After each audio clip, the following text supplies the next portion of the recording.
Hey everybody, it's Thomas.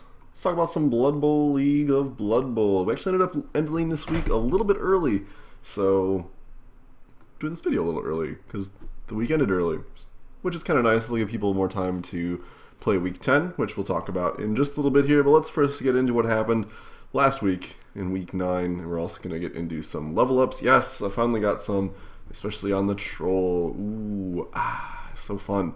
Obviously, if you didn't see the game, that'll be linked to you somewhere in this general area, starting about now, so you can take a look there. Let's start with the more boring one, the Goblin. I didn't do this ahead of time, in part because I've been thinking about what to get very carefully. I got a normal roll here, and so I've been trying to decide what I was going to do with that, because at this point, as you can see, I've got a lot of Goblins at level 2. I really need to get this Pogor to level 3, honestly. But we'll get into that. So I've got a catch, which is good. I need a catch one to work with throw teammate. Also, just give me a little bit extra ball moving handoff power. So one catch will do that. I have 2 diving tackles. I got sidestep on my last one to help him stand up more and just give me another kind of edge piece I can use to mark with. Like I said, though, I have 2 diving tackles here, and I got doubles here, so I got wrestle. So I'm trying to decide what to get. And I was leaning really heavily towards getting a 3rd diving tackle piece, but I don't think I'm going to do that. And the reason for that is, in most small part, because the sidestep piece is almost level 3. He's not there yet, but I'm guessing I'm going to have him there pretty soon. So I think I'm going to get sidestep on this guy too. The team at this point I think really needs to be able to stand up and mark people a little bit better than it does. So I'm just going to get sidestep here. Keep him in place, because the rest of these skills really aren't that great, to be honest. Oh, I also figured out why my team is always changing colors. It's because on my other computer, where I look at my team sometimes, I've got the community mod pack installed just to check it out, and I haven't installed this computer because I don't really like it very much for this. So the problem is this has fewer colors available, so that's what that is. So that's what it should be.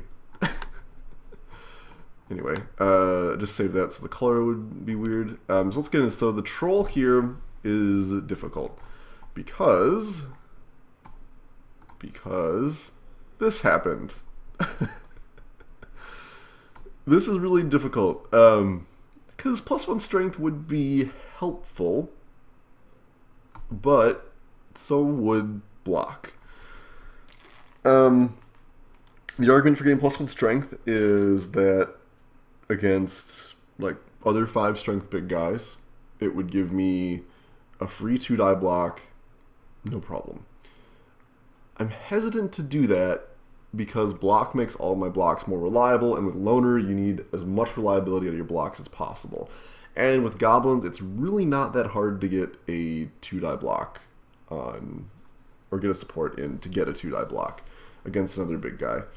My schedule is also not really conducive to getting more block.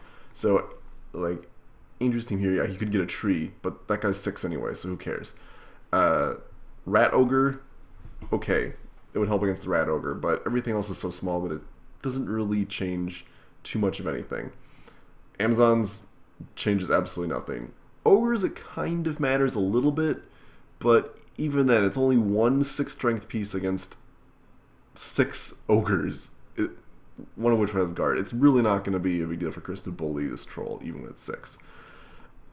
I've already got a strength advantage over one of Evan's trolls as well. So I think it's the more boring choice, and I'm sure Andrew and Chris won't find this as entertaining, but I'm going to get block. I just don't think there's a better option to get. I just don't. I mean, I want to get +1 strength is great, but the odds of this troll getting to level 2 are almost non-existent, and I'd rather have block. That's what we're gonna deal with it, everybody. Let's talk about what happened this week's match. Played against Sid, 1-2-0. Spoiler if you haven't seen the video already, but you should watch it anyway. The game was Pretty good for me, not so great for Sid. He made a couple mistakes. He tried to pick up the ball a lot when I had 3 goblins around it. I don't think he quite understood the pickup rules, which would definitely impact pretty much everything in terms of picking up the ball, like the tackle zone penalties and all that fun stuff. So 1 casualty went to the troll. I got 2 touchdowns and MVP, so not the most SPP generated by a team this season for sure, just 13, but certainly better than the 6 that Sid got out of this. I did have 2 casualties sustained. 6 of his are here, so this is a lot of dodge outs. And also from the bomb. The bomb went totally ham, took out 3 people, injured a blitzer and KO'd some people. It did a lot of work. I will never curse the bomb again. He helped me out. I mean, I'll curse the bomb again when he backfires on me, but hey, not a big deal. Let's see here.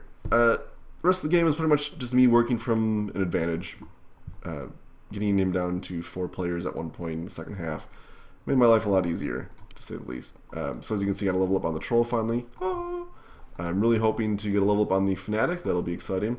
If I get doubles on the Fnatic, I will totally forgive it taking so long to get a skill point. You hear that, Dice Gods Blood Bowl. Dr. Broken Mirror tries so hard to get SPP, and I don't think it's ever going to happen. That's okay. I guess I'm okay with this team being the Super Goblin team. What can you do? Did get some more fan factor out of that, so that's finally helpful. I'm up to 7 now, which will definitely help me. 1320 for my team value at this point.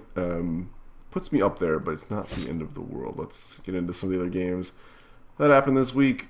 We'll start with this. Another huge blowout by the Skaven team. Just went to town. 1 casualty dished out. All Pantspainter got was the MVP, compared to 4 touchdowns, a pass, an MVP. Ugh, it's just so gross. So 8, 10, 15, 16 SPP. Pretty good. 80k on the winnings as well. Just a ridiculous amount, and really nothing sustained of any kind of damage here whatsoever. Part of this is just an incredibly terrible first drive for the Goblin team. He had some skulls on the Fnatic. The ball got taken away really early. First touchdown was on turn 3 from the Skaven team. Lost both of the major secret weapons, and from there, just everything went down from there. So, talked to him a little bit. It looks like he's already done this. He was talking about... Oh, this is the Skaven team, never mind. We'll get into that in a second. So, only 1 level up for the Skaven team, despite getting a fair amount of SPP. It's because they're getting around here. I'm surprised that this Gutter Runner didn't level up. Only needs a pass to get that, so that'll probably happen next week, I would imagine. Up to 9 on Fan Factor for her. But piling on is pretty much the only skill I would consider getting at this point. Yeah, tackle, whatever, blah, blah, blah, blah, blah. Piling on plus jump up is an insanely good way of breaking armor. You want to stun people, you want to knock them out. Piling on plus jump up is the best way to do it. I think there's no question. That's why you got jump up in the first place, aside from jump up being a pretty good skill for a hitting piece. Piling on, no questions. Yeah, no big changes here. Radar will be back next week. 1590 for the ridiculous team value we're looking at here. At this point, she should continue to save money. No real advantage in buying any linemen. She could, in theory, fire another lineman, but I don't think that's necessarily a good idea either. Only has 13 players, and it's very, very likely that some of these linemen are going to get taken out, or Gutter Runner might get taken out. Even these blocks, dodge, jerkbags. So let's take a look at the Goblin side. I'm not expecting a whole lot, like I said, because only 5 SP is not all you can do. Did actually get a level up on the Bombardier. MVP went there. That's kind of a hilarious joke. If this Bombardier gets doubles, then Hail Mary. Agility Goblin being out is definitely hard. That definitely limits his team's ability to throw the ball. Let's see how much money he got. 40k, not the best, but he doesn't really need more money. When I was talking to him, he was mentioning that he was probably going to cut some team members down to reduce his TV, which is not a bad idea. 1300 though, he's actually got one of the lowest team values around right now. Let's go to the team so we can sort it that way. Looks like Sid is lower than him. According to this, I am lower than him, but that's not accurate because it does not reflect my current team, which is at 1320. So yeah, definitely is one of the lowest team values around. But so there's a lot of players that aren't that much higher than him, although he's getting 3 bribes out of the rest of these players, so it's questionable, but still, that would allow him to get more and better inducements. So, certainly not a bad thing. Let's get back to the calendar. Take a look at what else happened here. This was the forced tie for Mark against the now absent player. No changes in level up, and 30k. So, not a lot of money change, but he's not spending his money anyway because there's no need to. Yeah, this team is doing absolutely great now. 1460 with the team value. Fan factor of 6. Doing just fine. Yeah. Probably is going to be looking to... Ooh, to get block on blow throwers. Okay. Maybe there was a change here and I just missed it. Yeah. This team is definitely scary. I'm not looking forward to having to play them in the near future. This one we already talked about. This matchup just happened a minute ago. Haven't had a chance to watch the game yet because I'm just recording this video now and I don't think the video is even available to watch yet. But, long story short, Andrew was Wood Elves and beat the Ogre team. I'm gesturing with my hands, not the mouse, but whatever. 60k on his winnings, which is pretty good. Walked away with a casualty, 2 touchdowns, and 2 passes, so not too bad. Not too bad. 15 SPP is a good deal. Limits Chris to a all-time low of 5 SPP. He did not get... Oh no, 7 SPP. Did get 1 casualty here. Did manage to throw a Snotling with his strong arm piece and stun an elf, which I always endorse. Good times had by all there. But Andrew gets his win. Not too unexpected. This is what we predicted, and there's a very good reason for that. One of those is this. Being almost double the movement of your opponent's fastest piece makes it easy to get the ball away. Looking here, no level ups it looks like. Looks like most of the work was done by players that already have SPP aplenty. Although this War Dancer is very close to level 3. When I was talking to you about this last, I was recommending getting Frenzy, which would definitely be good, especially with Sidestep. I would be all about that. Frenzy is really good for this kind of player because with the Leap, you can get behind people and surf them out pretty easily. Makes the team more unpredictable, lets you clear more space faster, all good stuff. No big changes here, although... did he spend his money already? What? Oh, he must have spent his money already. He got his 3rd reroll, which is probably the best thing to spend the money on. He's going to be short 1 player going into next week, which is not the end of the world. So his effective team value is 1370. I would like to, 1370. I would like to see more catchers and throwers on this team for sure, but that might be a long way off. It certainly won't be till next week. Another thrower would probably what I would get. No sense in buying the lineup, but you want at least 11 players, so you don't have to rely on loaners. That's just the safest way to go. Still, it'll depend on how much money he makes next week, but this team's looking good, all things considered. Let's take a look at everybody's favorite Ogre, which is Chris. Ogre. For fan factor, 60k for him as well, not too bad at all. Although, yeah, no, that's okay. He was 20 short of getting his 3rd reroll, and now he has that in spades. We'll still have replacement money for Snotlings that get punched out. Did get Dirty Player on the Snotling, which means he rolled doubles, which is pretty good for him. No other changes, although I will say a lot of his Ogres are very close to hitting level 3, which is certainly terrifying. This Ogre and this Ogre just need 1 injury. This one needs a touchdown. Yeah, 5 of his Ogres just need MVP to hit level 3. That's pretty great. And yeah, so Snotlings continue to get no SPP. That's kind of how it should be, though. In Dream World, your Ogres are the only ones you care about. So, hey, he's doing good. In terms of player development, not too good in terms of league ranking, but it's an Ogre team. What can you expect? Let's take a look at what we got for next week here. Let's start things off. Looks like we've got... no, that's the wrong matchup here. We've got Greyduck versus Chris. This matchup is pretty straightforward, honestly. There's a chance, certainly, that... let's see, last time they played... Yeah, 2-1. So it's possible something similar could happen. 1590, assuming this is a normal level up, she'll be at 1610 for her team value compared to, yeah, 1460. So when he buys the reroll, 1530. So that would give him 80 SPP. So just a Babe, but hey, Babe can make a difference to you getting some players back when you need them. We'll see how this goes. It's very possible that Karma could finally catch up with the Skaven team, and we could see a lot of damage done by these ogres. But given how many skills that this team has at this point, I think that's unlikely. The amount of tackle on this team will also be a huge factor. Just getting rid of Snotlings will always be a good thing to have, considering that there are 3-die blocks available for most of these people. That's not going to be an issue. Piling on with a Stormverm is going to be great. Yeah. We'll see what happens. I think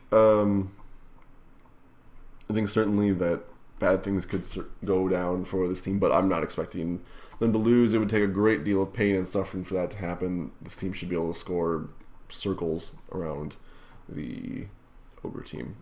That's assuming things go well for him. Yeah, no big question there. Let's look at the next matchup of the week here, which will be me versus Wood Elves. Not expecting too much from you, even with block on my troll. Maybe things go well. Last time we played, though, which wasn't that long ago, apparently I did score a touchdown there. I didn't think I did. But 2-1. Game was relatively close, I think, but I don't know. 1320, my current team value. 1300 for Andrew, so I'm not getting any inducements again this week, which is what happens when you have a bunch of players die. And yeah, so I could certainly fire some players, but I don't think that's worthwhile for me. My goblins actually do things compared to the Gubbins Boys team, the Pants Commanders team, so I don't think it's worthwhile for me to do that. It's certainly possible to be more lucky on my diving tackles. It's certainly possible to do more damage with my chainsaw. The bomb might do its thing this week like it did, or next week like it did this week, but I don't think so. I think odds are pretty good I will lose this matchup. I've predicted I'll lose this matchup before. I'm not seeing any reason why I wouldn't, although he is missing a fair number of useful players. So we'll see. I just don't have any way of really stopping his catchers. Ward answers can just bully me all day. The main goal is going to be hoping I can prevent damage being done to my team while still ditching out and hopefully getting a touchdown. But I'm not expecting to win. I'm going to try to get as much SPP as I can, but a victory is very unlikely at this point for me. Other matchups of the week. Sid is playing against the Casp team, which is an effective buy, which is pretty good considering that he's got 2 players out this week. 140. Let's see, he had a forced tie last time, so this will be the controlled 1-touchdown win that we've been doing for balancing things out. If I was him, I mean, honestly, the safest thing to do would be to hold off. Well, I was saying the safest thing to be to hold off buying anybody, but I don't think that's true because you'll have mercenaries for this game. So I would buy a catcher and a thrower. You can afford both. That would round out this team, give them a little more stability. Getting to 13 players would definitely be good. Yeah, it'll increase your team value by quite a bit, but who cares? You've got 4 rerolls on Apothecary and levels on your blitzers. You can get away with this stuff. He took Wrestle on the Splitzer, where I'm not a big fan of. I mentioned that in the video, but it's okay. Like, having answers to other block pieces is not bad, but I'm not a fan of it. Hopefully this is set to optional in his skills. Stand Firm was really, really good. He also had other Strip Ball, which is surprisingly annoying to worry about, but he had Stand Firm here, which is surprisingly effective with dodge. I didn't really count in dodge when I was criticizing this skill before, but it's turned out pretty well, so good ups to him. I'm assuming he will go for this thrower to get the touchdown, because that would be a level up on the thrower, which would give him accurate or sure hands. Sure hands is probably what I would imagine he would get, just to give him more ball pickup ability, because that's one thing this team lacks, is the ability to pick up the ball. Once he has sure hands, makes this team a lot more passing oriented, essentially. Sure hands here to help prevent strip ball, which I don't think anybody actually ended up getting so far, but you never know. Yeah, so Sid's obviously going to win this week. Just some thoughts about what he could do for development. And let's see, last but not least, we've got the Gubbins Boys versus the Underworld team here. I don't think Mark should lose this game. He lost the last one due to some really freaky deaky dice, and that was without tackle on as many players as he does now, which, let's be honest, is a fair number now have tackle. This thrower is block, but that's effectively tackle in a lot of ways. He's got more goblins with 4 agility, so that'll help his ball moving ability quite a bit. I just think it's a pretty straightforward game. I think this team is better. I think Mark's a better player. We'll see. That said, as we saw last time these teams met up, it is certainly very possible for things to get totally flipped, and the Goblin team can rampage. This player's out, so if he fires, I don't know, I think he should keep the Bombardier, but whatever. Assuming this isn't a Hail Mary pass Bombardier, and he does what he said he was going to do, I'm assuming he's going to fire like 3 players, so let's assume he's going to be hovering right around 1,200 for team value. Where'd it go?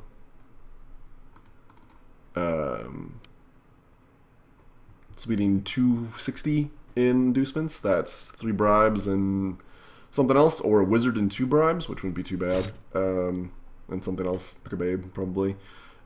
Lots of options, lots of pretty good options. We'll see. I still think that the Underworld team should win.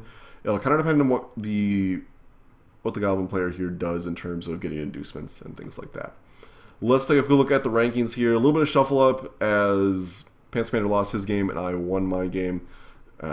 This is about what I expect to happen for this week. Next week, moving forward, again, I'm expecting to do the same sort of things. But like I mentioned last in the preview video here, I've got to do a lot more work to get into the playoffs here, and I'm expecting to lose this week as well. So in terms of overall points, we're still going to remain within 0 of each other.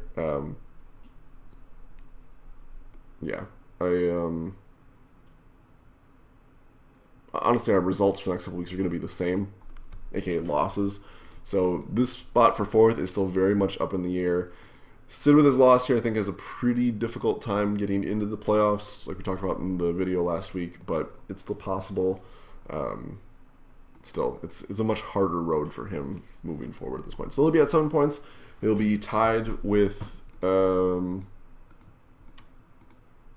Christopher overall points. So there's that. Beyond that, yeah, no big changes here. These two are trading 2nd and 3rd here. Their records are even, and they should remain even. Honestly, I expect them to go into the playoffs with the same points total. That was my prediction from the video last week, but we shall see. Skaven riding high. Hopefully a number gets added to this L column here. I don't know who's going to do it, but somebody should. Because a player going undefeated in this league is crazy, considering how many games there are. Let's take a look at the Hall of Fame, see if anything interesting happened. Not really, no big changes too much. Top spot still remains at 30 in terms of overall SPP. Yeah, no big changes in terms of this overall. Surprised to see an Amazon player on this list considering their bad start, but hey, these things will happen. Best scoring, we're up to 5 players from the Skaven team on this. Kind of ridiculous. Yeah. Andrew probably needs to do a better job of spreading out who gets touchdowns, I guess is the only thing I could say. But otherwise, yeah, not too bad. Throwing, no big changes here. Andrew continues his trend of throwing the ball a lot, so not surprising to see him moving up here.